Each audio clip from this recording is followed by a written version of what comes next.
ನಮಸ್ಕಾರ ವೀಕ್ಷಕರೇ, history Anand Kulkarni YouTube ಚಾನಲ್ಗೆ ತಮಗೆ ಆತ್ಮೀಯವಾದ ಸ್ವಾಗತ. ಆತ್ಮೀಯರೇ, ಮನುಷ್ಯ ಸಹಜವಾಗಿ ತಿಂಡಿ ಪ್ರಿಯ.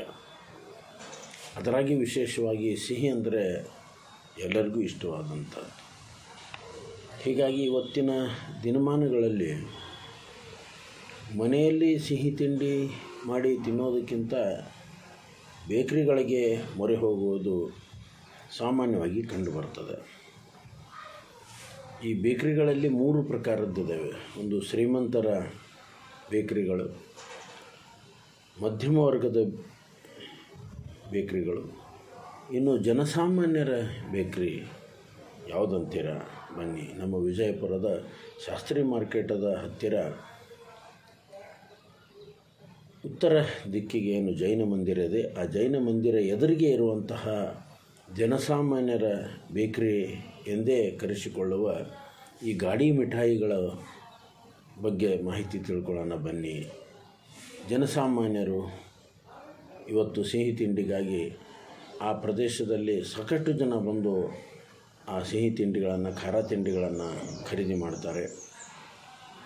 ಮಿಠಾಯಿ ಗಾಡಿ ಇವುಗಳ ಬಗ್ಗೆ ಮಾಹಿತಿ ತಿಳ್ಕೊಳ್ಳೋಣ ಬನ್ನಿ.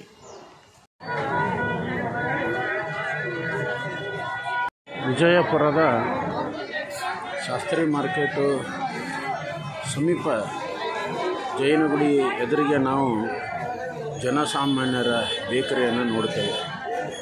ಇಲ್ಲಿ ಎಲ್ಲ ತರಹದ ಖಾರ ಐಟಮ್ ಮತ್ತು ಸಿಹಿ ಐಟಮ್ ಸಿಗುತ್ತವೆ. ಜನಸಾಮಾನ್ಯರಿಗೆ ನೆಲಕುವ ಒಂದು ದರದಲ್ಲಿ ಸಿಗ್ತದೆ.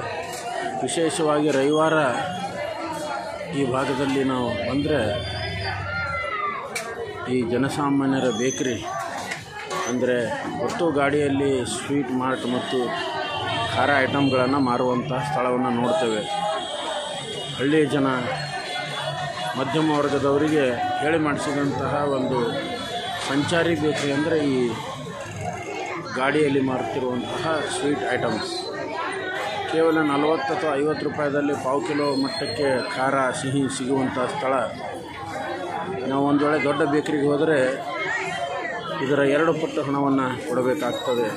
ಅಂಥ ಒಂದು ಜನಸಾಮಾನ್ಯರ ಬೇಕರಿ ಈ ವಿಜಯಪುರದ ಈ ಶಾಸ್ತ್ರಿ ಮಾರ್ಕೆಟದ ನಾವು ಬಲಭಾಗದಲ್ಲಿ ಜೈನ ದೇವಾಲಯ ಎದುರಿಗೆ ನೋಡ್ತೇವೆ. ಜನ ಕಿಕ್ಕಿರಿದು ಇಲ್ಲಿ ವ್ಯಾಪಾರ ಮಾಡ್ತಿರೋದನ್ನು ಕೂಡ ನಾವು ನೋಡ್ತೇವೆ. ಇಲ್ಲಿ ನಿಮಗೆ ಮೈಸೂರು ಪಾಕು, ಗುಲಾಬ್ ಜಾಮೂನು, ಬುಂದೇದುಂಡೆ, ಸೋನ ಪಾಪಡಿ, ಖಾರ, ಬೆಲ್ಲದ ಜಿಲೇಬಿ, ಎಲ್ಲ ತರಹದ ಸ್ವೀಟು, ಚಕ್ಕಲಿ ಸಮೇತ ಇಲ್ಲಿ ನಮಗೆ ನೋಡಲಿಕ್ಕೆ ಸಿಗುತ್ತದೆ. ಬನ್ನಿ, ಒಮ್ಮೆ ಭೇಟಿ ಕೊಡಿ.